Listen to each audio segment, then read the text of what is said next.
Movie शुरू होती है और हमें एक प्रेग्नेंट लेडी दिखाई जाती है जिसका नाम नतालिया होता है और तब ही उसकी डिलीवरी का टाइम भी आ चुका होता है और उस वक्त नतालिया की मदर अलीना भी उसके साथ होती है। नतालिया की तबीयत खराब होना शुरू हो जाती है और उसकी माँ फौरन उसे हॉस्पिटल ले जाती है, लेकिन रात काफी हो चुकी होती है इसलिए हॉस्पिटल में ज्यादा डॉक्टर अवेलेबल नहीं होते। लेकिन वहाँ पर एक नर्स होती है जो उसकी डिलीवरी कर देती है और नतालिया का बच्चा पैदा हो जाता है। लेकिन सब उस बच्चे को देखकर काफी हैरान और परेशान हो जाते क्योंकि उन लोगों को उस चीज पर यकीन नहीं आ रहा था जो वो देख रहे थे, क्योंकि बच्चा पैदा होते ही हवा में फ्लाई करना शुरू हो जाता है। नतालिया भी ये देखकर काफी हैरान हो जाती है और वो अपनी मदर को कहती है कि हमारे यहाँ एक एंजल बच्चे की पैदाइश हुई है। लेकिन नतालिया की मदर एक समझदार और एक्सपीरियंस लेडी होती है और वो फौरन समझ जाती है कि बच्चा अब नॉर्मल है और ऐसा ही होता है कि वो बच्चा विदाउट ग्रेविटी पैदा होता है। वो लोग काफी पुअर प्रोटेक्टेड लोग होते हैं और फौरन हॉस्पिटल को छोड़कर चले जाते हैं, जबकि नर्स उन्हें काफी समझा रही होती है कि अभी उनके जाने का टाइम नहीं हुआ, लेकिन वो उसकी नहीं मानते और अपने घर आ जाते हैं। जब वो लोग घर आ जाते हैं तब नतालिया की मदर उससे एक अजीब सा क्वेश्चन पूछती है। वो पूछती है कि तुम याद करो कि इस बच्चे का बाप कौन है, लेकिन नतालिया को याद नहीं आ रहा होता कि उस बच्चे का बाप कौन है। फिर उसकी मदर उसे बताती है कि ये कोई नॉर्मल बच्चा नहीं है और इस बात को हमें राज रखना, और अगर इस बात का किसी को पता चल गया तो हमें कई मुसीबतों का सामना करना पड़ सकता। फिर वो बच्चे का नाम सिलेक्ट करते हैं, तब उसका नाम ऑस्कर रखा जाता है। और ऑस्कर सच में नॉर्मल बच्चा नहीं था क्योंकि उसे संभालना काफी मुश्किल था। जब वो लोग उसे अकेला छोड़ते थे तो वो छत से ही चिपक जाता था और देर तक वहीं चिपका रहता था। ये देखकर उसकी नानी उसके लिए काफी बेल्ट्स बनाती हैं ताकि वो बच्चा जमीन पर ही रहे, और छत को भी वो काफी सॉफ्ट और लाइट वेट बना देते हैं ताकि बच्चे को चोट न लगे, क्योंकि उन लोगों को इस बात का भी डर था कि अगर उन्होंने इसे बाहर अकेला छोड़ दिया तो वो हवा में उड़ जाएगा और स्पेस में कहीं चला जाएगा। तभी वो लोग ऑस्कर के लिए काफी कॉन्शियस होते हैं और उसकी नानी और उसकी माँ उसका काफी ख्याल रखते हैं। फिर वक्त के साथ साथ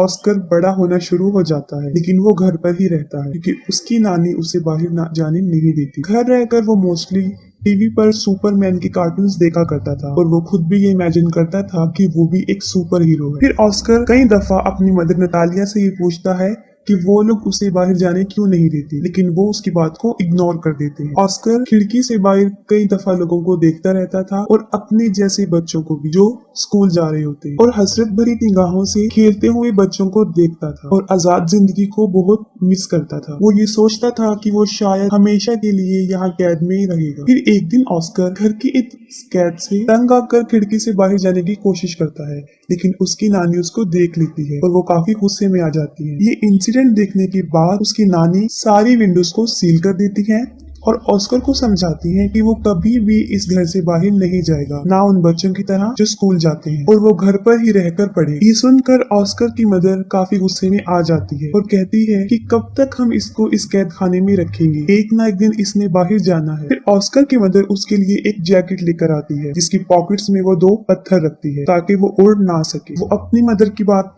नहीं सुनती और ऑस्कर को बाहर ले जाती है और साथ में वो ऑस्कर को ये भी बताती है कि वो सुपरमैन की तरह अपना राज किसी को नहीं बताएगा, वरना वो भी कभी सुपरमैन नहीं बन सके। फिर एक दिन ऑस्कर अपनी मदर के साथ कुछ सामान परचेज करने चला जाता है और वहाँ पर एक बच्ची से टकरा जाता है। उस बच्ची का नाम अगाथा होता है। अगाथा का सारा सामान उसके हाथ से नीचे गिर जाता है और वो ऑस्कर पर काफी चिल्लाती है और ऑस्कर को 2 पानी की बोतल्स दे देती है कि अब तुम्हारी पनिशमेंट ये है कि तुम इसे मेरे साथ मेरे घर लेकर जाओगे। लेकिन ऑस्कर इसके लिए इनकार कर देता है, लेकिन अगाथा उसे बहुत इंसिस्ट करती है। तब ऑस्कर इसके लिए राजी हो जाता है और अपनी मदर को बगैर बताए वो उस बच्ची के साथ चला जाता है। अब ऑस्कर के हाथ में 2 भारी बॉटल्स होती हैं और उसकी पॉकेट्स में पत्थर भी होते हैं, जिसकी वजह से वो काफी हैवी महसूस कर रहा होता है। वो अपनी पॉकेट से दोनों पत्थरों को निकालकर फेंक देता है। अब एगाथा के साथ उसकी फ्रेंडशिप हो जाती है। फिर एगाथा अपने घर पहुंच जाती है और वो ऑस्कर से पानी की बोतल्स मांगती है, लेकिन ऑस्कर पानी की बोतल्स देने से इनकार कर देता है क्योंकि उसे पता होता है कि अगर उसने ये पानी की बोतल उसे दे दी तो वो हवा में उड़ जाएगा। क्योंकि एगाथा ना समझ होती है और वो ऑस्कर से बोतल छीन लेती है। जैसे ही वो ऑस्कर से बोतल लेती है वो हवा में उड़ जाता है। वो जगह चारों तरफ से काफी बंद होती है, इसलिए ऑस्कर ज्यादा ऊंचा नहीं उड़ता। एगाथा ये देखकर काफी हैरान हो जाती है और चिल्लाकर उसे सुपरमैन कहती है। ऑस्कर उससे हेल्प मांगता है। ये सुनकर एगाथा फौरन अपने रूम में जाती है और अपना एक पिंक कलर का बैग उठाकर लाती है जो पत्थरों से भरा होता है। और उनका आइडिया ये था कि इन पत्थरों को वो अपनी पॉकेट्स में रखेगा, जो कि एक अच्छा आइडिया था। उनका ये प्लान अच्छा साबित होता है और ऑस्कर नीचे आ जाता है। फिर उनकी गहरी दोस्ती हो जाती है। फिर ऑस्कर एगाथा को कहता है कि तुम प्रॉमिस करो कि इस बात को सीक्रेट रखोगी और किसी को नहीं बताओ। और दूसरी तरफ ऑस्कर के गायब होने की वजह से उसकी मदर और उसकी नानी काफी परेशान होती हैं। वो उसे काफी ढूंढती हैं और वो ये सोच लेती हैं कि वो शायद हवा में उड़ गया है, क्योंकि जो पत्थर उसकी मदर ने उसकी पॉकेट में रखे होते हैं वो उन्हें जमीन पर गिरे हुए मिलते हैं। फिर ऑस्कर उसी बैग के साथ जो एगाथा ने उसे दिया था घर आ जाता है और अपनी मदर को एगाथा के बारे में बताता है। फिर उसकी मदर उससे पूछती है कि कहीं तुमने अपना राज उसे तो नहीं बता दिया, लेकिन वो अपनी मदर से झूठ बोल देता है कि मैंने नहीं बताया। फिर ऑस्कर और एगाथा कई दिन तक एक दूसरे से मिलते रहते थे। फिर एक दिन ऑस्कर की मदर को इस बात का पता चल जाता है कि एगाथा उस राज के बारे में जानती है। फिर उसी दिन के बाद उसकी मदर उसे एगाथा से मिलने नहीं देती, जबकि एगाथा काफी दफा ऑस्कर से मिलने उनके घर पर आती थी, लेकिन नतालिया उसे दरवाजे से ही भेज दी। फिर उन लोगों के आसपास के लोग उन्हें मशकूक निगाहों से देखने लगे, क्योंकि उन्हें ऐसा लग रहा था कि शायद ऑस्कर की मदर और नानी उसके साथ बुरा सलूक करती हैं, तभी वो उसे घर से ज्यादा बाहर आने नहीं देती और वो स्कूल भी नहीं जाती। फिर इस बारे में वो पुलिस को बता देती। फिर अगले दिन पुलिस उनके घर आ जाती है और उन लोगों को वार्न करती है कि वो ऑस्कर को कल से स्कूल भेजे, और मजबूरन उन लोगों को ऑस्कर को स्कूल भेजना पड़ा। फिर ऑस्कर की मदर उसके साथ स्कूल जाती है और उन्हें इस बात का भी ख्याल आ जाता है कि ऑस्कर एक नॉर्मल लाइफ नहीं जी सकता। फिर वो ऑस्कर को ले आते हैं और उनकी आंखें आंसुओं से भर जाती है। उसकी मदर इस सारी बात को समझ जाती है और वो घर छोड़ने का फैसला करते हैं। फिर वो अपने घर को छोड़कर बहुत दूर एक जगह पर रहना शुरू कर देते हैं। काफी साल गुजर चुके होते हैं। अब ऑस्कर भी जवान हो जाता है। उसकी मदर काफी ओल्ड हो जाती है और उसकी नानी की डेथ हो जाती है और ऑस्कर के पास अब तक वो बैग होता है जो एगाथा ने उसे दिया होता है। वो उस बैग को कभी भी अपने से दूर नहीं करता था, इवन के सोते वक्त भी वो उसे अपने साथ लेकर सोता था। लेकिन आज भी उसका लाइफस्टाइल जीने का वही तरीका, घर में रहकर ही वो जिंदगी गुजारता और उसकी जिंदगी सीक्रेट पर ही चल रही होती है। ऑस्कर की मदर और वो एक दूसरे का बहुत ख्याल रखते थे। ऑस्कर अब अपनी जिंदगी से फेड अप हो गया था। इस राज को छुपाते हुए वो काफी तंग आ चुका। फिर वो सोचता है कि अगर दुनिया को उसके बारे में पता चल जाएगा तो वो थोड़े ही वक्त में पूरी दुनिया में मशहूर हो जाएगा, जैसे उसका आइडियल मैन सुपरमैन, और उसके ऊपर बहुत से लोग किताबें भी लिखेंगे। लेकिन उसकी मदर ऐसा कुछ नहीं चाहती। लेकिन उसकी मदर उसे समझाती है कि ऐसा कुछ नहीं हो, क्योंकि उसकी मदर को ऐसा लगता था कि अगर दुनिया को इस राज का पता चल गया तो वो उसे खो देगी। फिर वो अपनी माँ की खातिर सब्र कर लेता है, लेकिन फिर उसका सब्र खत्म होना शुरू हो जाता है और एक दिन वो अपनी मदर को बगैर बताए घर से बाहर चला जाता है। फिर वो एक मैजिक शो में चला जाता है जहाँ लोगों के टैलेंट को दिखाया जाता है और वो पहली मर्तबा अपने टैलेंट को दिखाने वहाँ चला जाता है। फिर उसी रात वो शो हिट हो जाता है और उसकी माँ भी ये वो शो देख लेती है। इस मामले में ऑस्कर की मदर बेबस थी।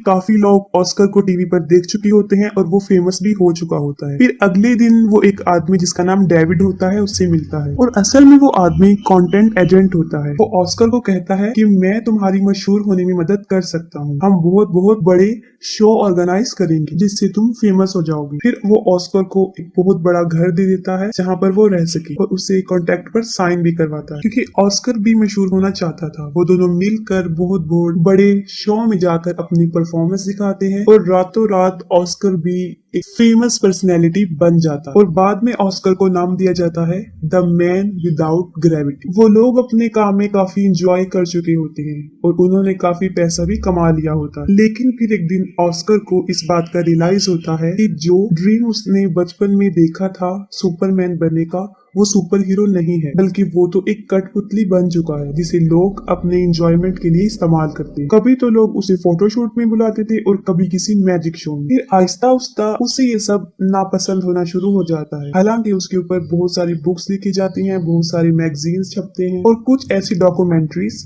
जिसमें उसकी नानी और उसकी मदर को काफी बुरा प्रेजेंट किया, जिसे ऑस्कर को काफी बुरा लगा। और फिर एक आखिरी शो होता है जिसमें उसे एंजल का कॉस्ट्यूम पहनाया जाता है, जो उसे बहुत बुरा लगता है। वो कहता है कि मैं कोई एंजल नहीं हूँ। उसे काफी गुस्सा आता है और वो शो में ही लोगों को बुरा भला कहना शुरू कर देता है। फिर वो अपनी मदर को कहता है कि वो ये सब कुछ छोड़ने का फैसला कर चुका है। फिर वो अपने एजेंट को कहता है कि बस मेरा काम यहीं तक था, मुझे अब मशहूर नहीं हूँ और मजीद वो ये काम नहीं करेगा। उसका एजेंट उसे समझाता है कि तुम इसे ऐसे नहीं छोड़ सकते, लेकिन ऑस्कर इन सब से तंग आ चुका होता है। वो कहता है कि तुम लोगों को जाकर ये कह दो कि द मैन विदाउट ग्रेविटी मर चुका है या हवा में कहीं पर उड़ गया। फिर वो अपनी माँ को भी गुड बाय कह देता है क्योंकि वो एक अलग जिंदगी जीना चाहता है। और अगले दिन न्यूज पर ये खबर आ जाती है कि द मैन विदाउट ग्रेविटी मर चुका है और बहुत से लोग उस पर तरह तरह के क्लेम करते हैं। ऑस्कर की माँ अब अकेली रहना शुरू हो जाती है और कई विजिटर्स ऑस्कर के बारे में पूछने उनके घर आते जाते थे, लेकिन वो कुछ भी उन लोगों को नहीं बता। और फिर काफी साल गुजर जाते हैं। फिर ऑस्कर की मदर की भी डेथ हो जाती, लेकिन ऑस्कर अभी तक जिंदा था। वो एक अलग लाइफस्टाइल से अपनी जिंदगी गुजार रहा था। उसने काफी बड़ी दाढ़ी रख ली थी और व्हील चेयर पर रहता था ताकि दुनिया को कभी भी उसके सीक्रेट का पता ना चले। वो अपना नाम भी चेंज कर चुका था और एक होटल में रिसेप्शनिस्ट की जॉब करने लगा। सब लोग उसके साथ काफी अच्छा ट्रीट करते थे और एक दिन उसकी बचपन की फ्रेंड एगिता उससे मिलती। वो ऑस्कर को उस पिंक बैग की वजह से पहचानती है जो आज भी ऑस्कर के साथ था, जो उसे बचपन में उसने दिया था। और उस बैग की वजह से ही वो जमीन पर रहा और उसकी शादी भी नहीं हुई। वो दोनों एक दूसरे से मिलकर काफी खुश हो जाते हैं, लेकिन एगिता अपनी जिंदगी से सेटिस्फाई नहीं थी क्योंकि अब एगिता का कैरेक्टर अच्छा नहीं रहा। उसका मकसद सिर्फ पैसे कमाना बन गया। वो काफी मरतबा कई मेल्स के साथ उसी होटल में आया करती थी जहाँ पे ऑस्कर था, जिसे देखकर ऑस्कर को बहुत बुरा लगता था। ऑस्कर कई दफा अपने दिल की बात एगिता के सामने एक्सपोज करता है, लेकिन वो काफी बदल चुकी होती है और उसकी बातों को इग्नोर कर देती है। इस बात से साफ जाहिर हो जाता है कि ऑस्कर ने अभी तक उसे अपने दिल से नहीं निकाला। एगिता के बदलने की वजह ये थी क्योंकि उसने काफी दुखों में जिंदगी गुजारी थी और ऑस्कर भी उसे छोड़कर चला गया था। फिर वक्त के साथ साथ वो एक दूसरे को अंडरस्टैंड कर लेते हैं और दोनों शादी कर लेते हैं और फिर उसी घर में रहना शुरू कर देते हैं जहाँ वो बचपन में रहा करती थी। और यहाँ पर मूवी एंड हो जाती है।